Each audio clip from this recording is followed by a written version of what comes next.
So now, when the answer sheet in front of you, first do one thing. Like, this is the answer sheet. Make a column so that you can do bullet numbering here. And always when you go to the exam center, please take geometry box with you, which should have two combinations of pen, that is blue and black, with a pencil, with an eraser, and a scale. So what is the funda of this? So funda is that you need to write the heading with black pen and the content with blue pen.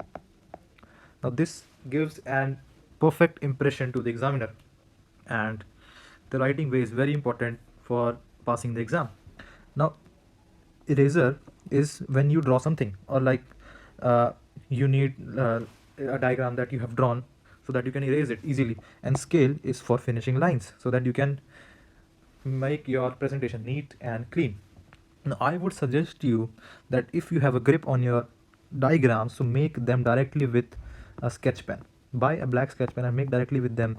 And for coloring them, I would recommend you that buy a crayon, because they make the diagram elegant, or you can also use pencil colors, but always color them in their coding. Like artery is colored as red and vein is colored as blue. Don't interchange them and don't mix them. So this is the way. Now you have carried everything, geometry box. Now the exam paper is in front of you. You have made the drawn the columns, you have jotted the points. Now what should you do? Now the thing is that when you write answer, you should know that never write a paragraph. Like, if this is about cuboidal fossa, don't just keep writing this line by line and line.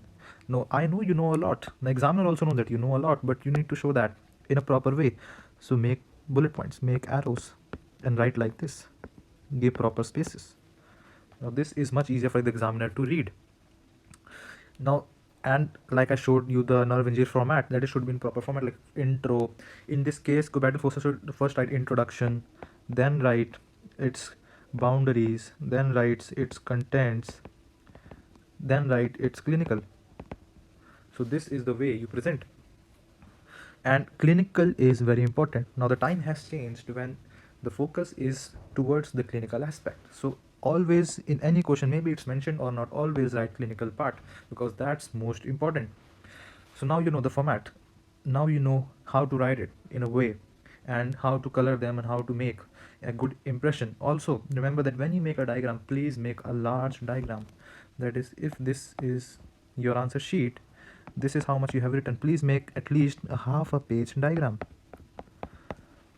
And if the question is solely on the diagram, please make a full page diagram. Now you are getting extra sheets, why not waste them? So please make a full page diagram. And if a question is not asking for the diagram, only it's like theory, then also you need to draw at least one diagram, so that you can give a much better impression. Also, when you write something, also try to highlight what is the important words in that thing. Like if you have written some paragraph and you think that this word is important, so always highlight them, so that examiner can read that particular word, and he or she gets to know that you know the thing, that you know that what is important and what needs to be told. So highlight, and highlight doesn't mean that you have to carry a highlighter. No, don't carry a highlighter, just highlight with the pencil or with the your black or blue pen. So you can do this simple tricks. And also remember, if you can make the flow charts, that would be the best thing you can do. Always try to make, like the question is on muscle spindle. Now muscle spindle has two types of fibers, nuclear chain and nuclear back fibers. So always try to make the flow charts so that you can write in continuation of that only. And this cutting I have made intentionally. Don't make cuttings. Always try to make your paper neat and clean as much as possible. So if you follow these tricks, you will never fail an exam. It's my experience. Just keep your spirits up, keep your confidence up, practice thoroughly, and don't look in here and there, don't listen to anyone, because at this time everyone will say you many things, that how will you pass the exam, it's very difficult and everything. Don't listen to them, keep the negativity away and keep the positivity in, and start preparing now. So all the best guys, and I hope this helped you. Thank you. Also guys, if you liked the video, if you found it useful, then please like, subscribe and share the diffusion channel, because I would be bringing same content like this only on my channel, so that I can help you in any way I can. So you need to get updated about that regularly. So please subscribe the channel and I will bring the content for you. Thank you.